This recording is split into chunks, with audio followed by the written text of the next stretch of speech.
Engkau di tempat tinggi, sebab Engkau Imam besar agung. Ku sanjung Kau lebih dari yang lain, dan ku datang menyembahmu Tuhan.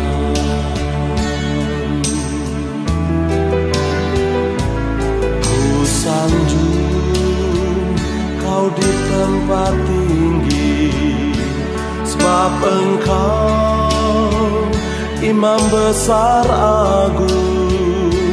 Ku sanjung Kau lebih dari yang lain, dan ku datang menyembahmu Yesus.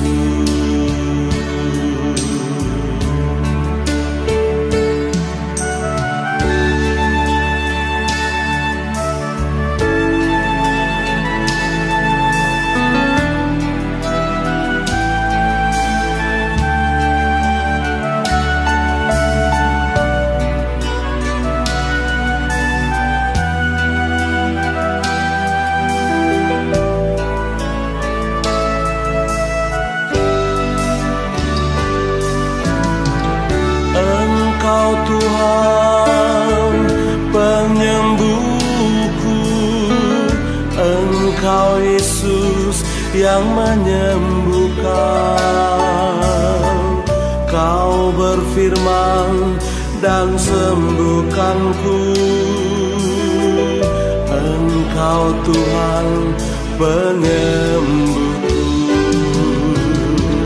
Engkau Tuhan penyembuhku, Engkau Yesus yang menyembuhkan. Kau berfirman dan sembuhkanku. Engkau Tuhan penyembuhku, Engkau Tuhan penyembuhku, Engkau Yesus yang menyembuhkan. Kau berfirman dan sembuhkanku. Engkau Tuhan penyembuhku, Engkau Tuhan penyembuhku, Engkau Yesus yang menyembuhkan. Kau berfirman dan sembuhkanku. Engkau Tuhan penyembuhku. Kau berfirman dan sembuhkanku. Engkau Tuhan penyembuhku.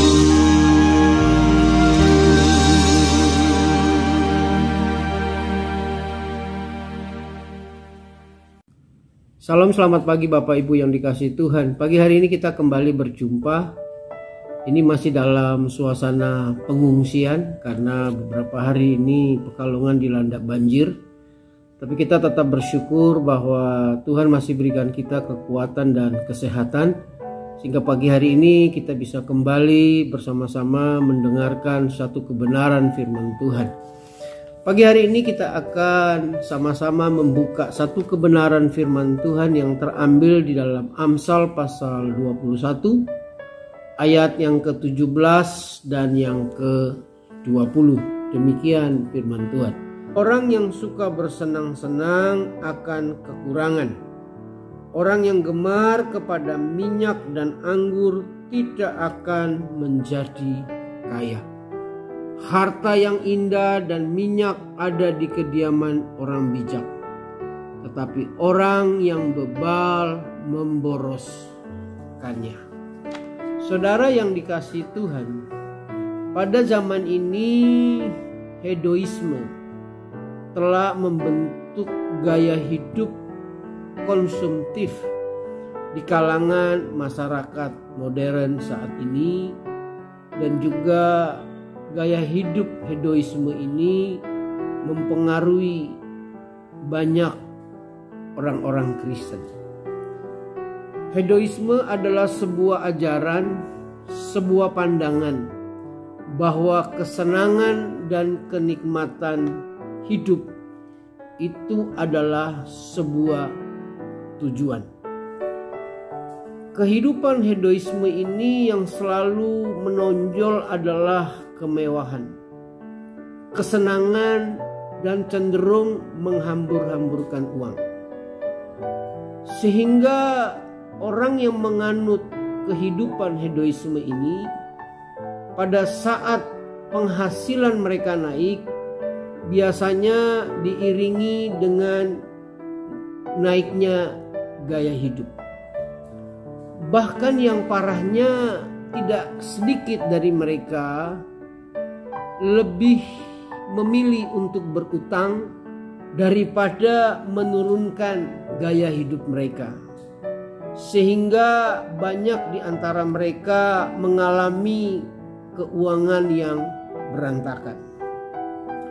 Salah satunya adalah mereka terjebak di dalam penggunaan kartu kredit. Tentu bahwa penggunaan kartu kredit ini sesuatu yang tidak salah, selama penggunaan ini kita memiliki pengertian dan perhitungan yang tepat, sehingga kita tidak terjebak dalam utang.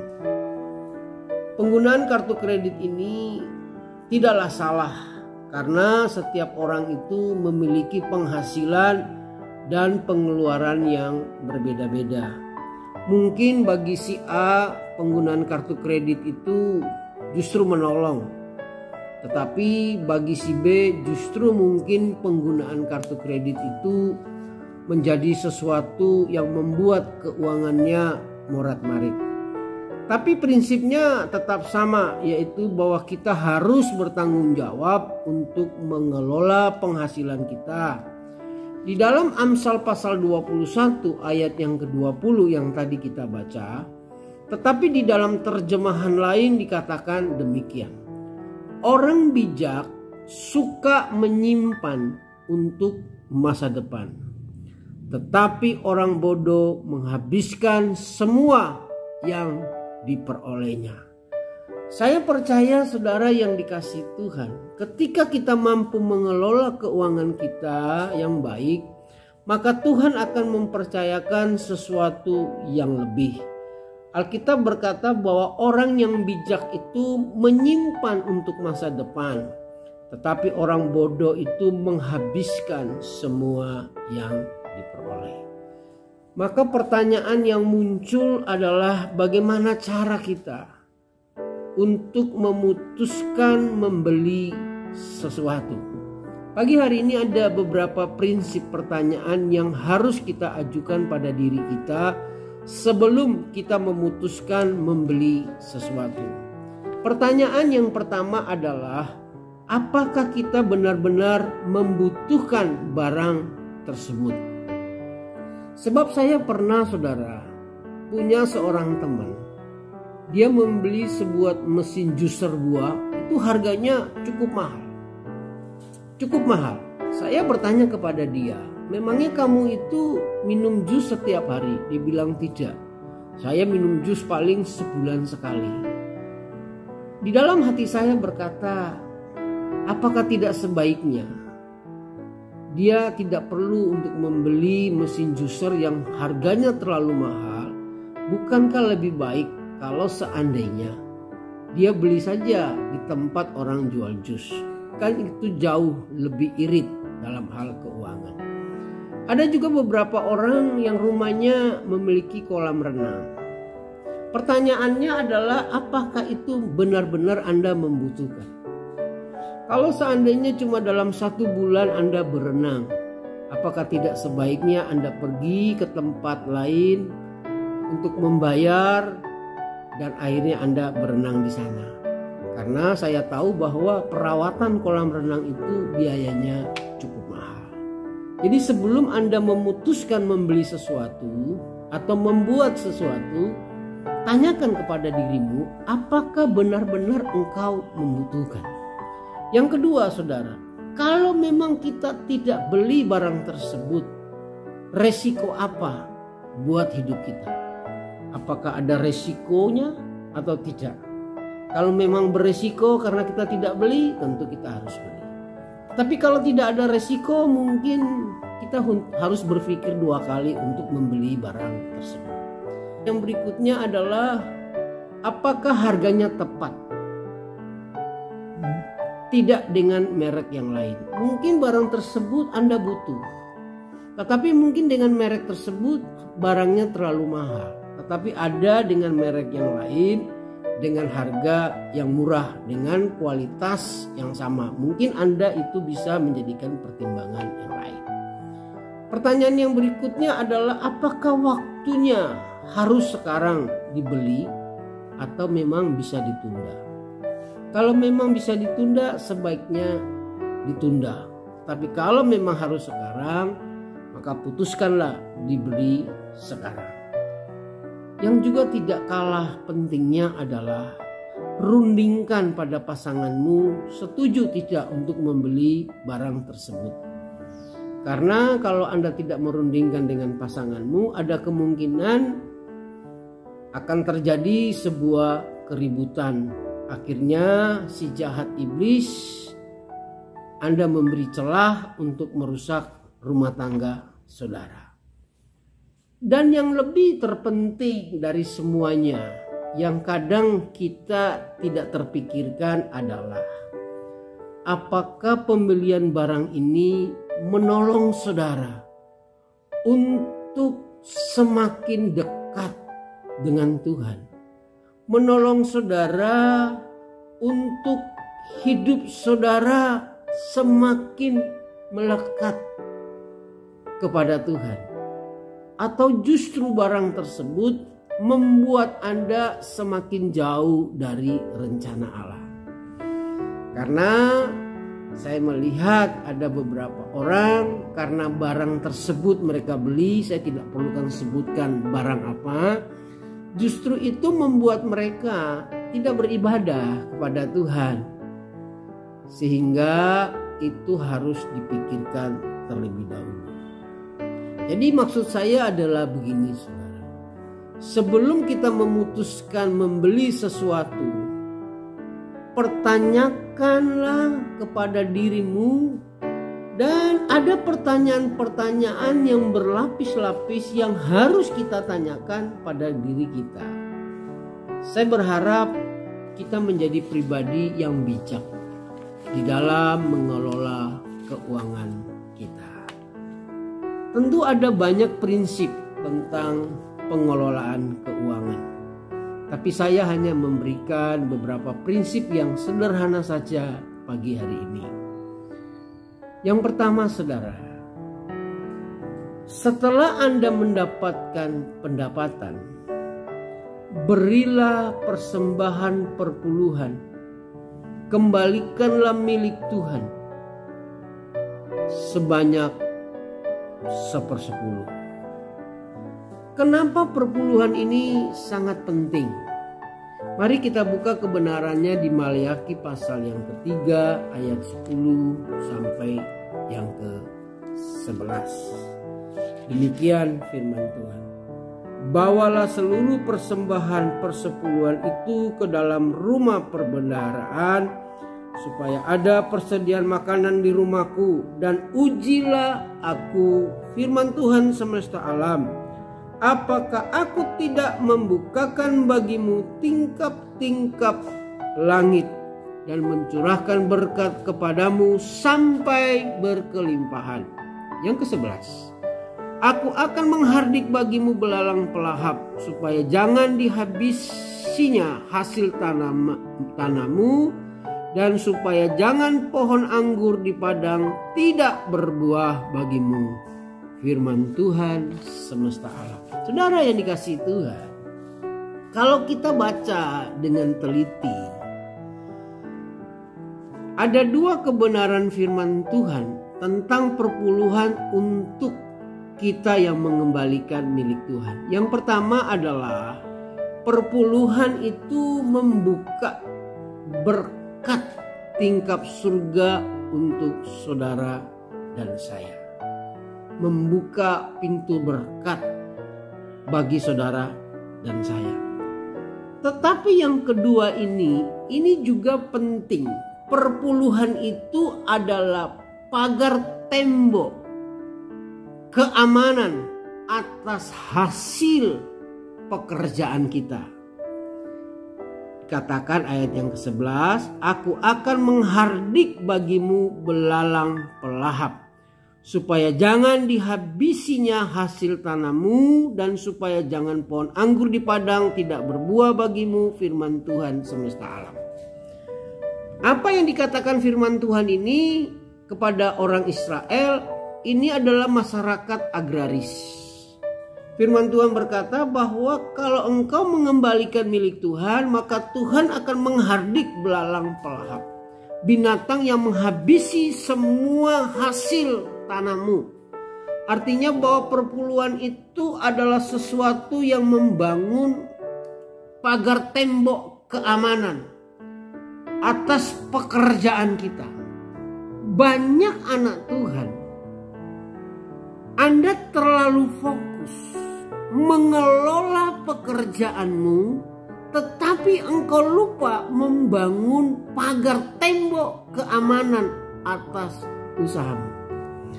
Bukankah itu sebuah kebodohan? Kalau Anda dan saya sebagai seorang petani, taruh kata, Anda memiliki sebuah sawah, Anda cangkul, Anda bercocok tanam, tetapi Anda tidak membangun pagar tembok untuk mencegah binatang buas masuk dan merusak. Sehingga tidak jarang banyak orang itu bekerja dengan susah payah, tetapi ada saja belalang-belalang pelahap, ada saja kantong-kantong yang bocor yang mereka alami, sehingga jerih payah mereka di dalam bekerja itu tidak menghasilkan seperti yang mereka harapkan. Cobalah Anda renungkan, apakah penting bagi saudara untuk membangun pagar tembok atas pekerjaanmu? Apakah penting saudara membuka supaya Tuhan membuka pintu berkat bagi dirimu? Kalau memang penting saudara, saya mendorong kita kembalikan milik Tuhan. Yang kedua saudara yang dikasihi Tuhan, setelah kita menerima pendapatan, kita kembalikan milik Tuhan sebanyak 10%. Yang kedua, simpanlah pendapatan saudara minimal 10 atau 20% untuk investasi masa depan saudara dan persiapan untuk pengeluaran yang tidak terduga. Dan sisanya 70% saudara dapat pakai untuk kehidupan sehari-hari. Banyak orang selalu berkata kepada saya begini, Pak, tidak cukup penghasilan saya untuk dipakai untuk mengembalikan milik Tuhan, untuk diinvestasikan, untuk disimpan. Saya punya penghasilan tidak cukup. Saudara yang dikasihi Tuhan, coba renungkan. Kita ini kan setiap hari kadang makan. Kadang saudara makan pada saat ada berkat, saudara makan ikan kakap besar. Tapi kadang juga Anda hanya sekedar makan tempe dan ikan teri. Pertanyaan saya saudara, ketika Anda makan ikan kakap di atas meja, tentu Anda juga kenyang kan? Dan kalaupun di atas meja itu ada ikan teri dan tempe goreng, itu juga Anda kenyang. Jadi apa yang membedakannya? Yang membedakan adalah pola pikir saja, saudara. Jadi sebenarnya berapapun penghasilan kita, Kalau kita bisa mengelola keuangan kita dengan bijak, kita bisa membelanjakan uang kita dengan baik seperti yang sudah saya jelaskan tadi. Saya percaya berapapun penghasilan kita mampu mengembalikan milik Tuhan. Kita mampu untuk menyimpan, menginvestasikan penghasilan kita untuk masa depan.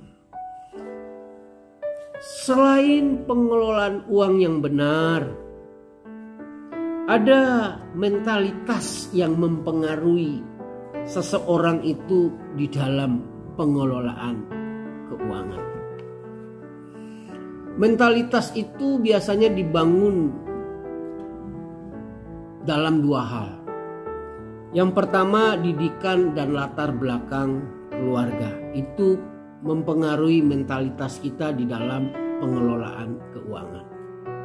Yang kedua adalah lingkungan dan pergaulan. Ada beberapa orang mengatakan kepada saya begini, "Pak, saya itu miskin karena ada kutuk keturunan. Semua engkong, papa saya, saudara saya itu miskin. Karena saya itu di dalam keluarga ada kutuk keturunan." Saudara yang dikasihi Tuhan, saya mau katakan bahwa kita harus percaya bahwa kutuk itu telah dipatahkan ketika Kristus mati di atas kayu salib. Dia menanggung segala kutuk. Kita harus percaya bahwa kutuk itu dipatahkan semudah didoakan. Jadi saudara yang dikasihi Tuhan, kadang kita itu gini saudara. Ketika kita percaya Kristus, kutuk keturunan itu sudah dipatahkan.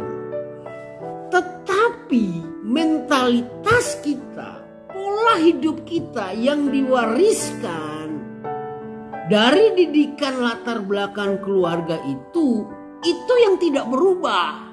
Cara kita mengelola keuangan tidak berubah. Jadi sekalipun kutuk dipatahkan, kalau Anda tidak bisa mengelola keuangan dengan benar, ya pantas saja kalau hidup saudara itu tidak maju-maju. Jadi jangan Anda selalu berkata bahwa saya itu miskin karena kutuk. Itu hanya mentalitas. Bagaimana cara kita untuk mengalami mentalitas yang berubah? Ya, firman Tuhan mengatakan kita harus memperbaharui akal budi kita. Memperbaharui akal budi dengan cara bagaimana?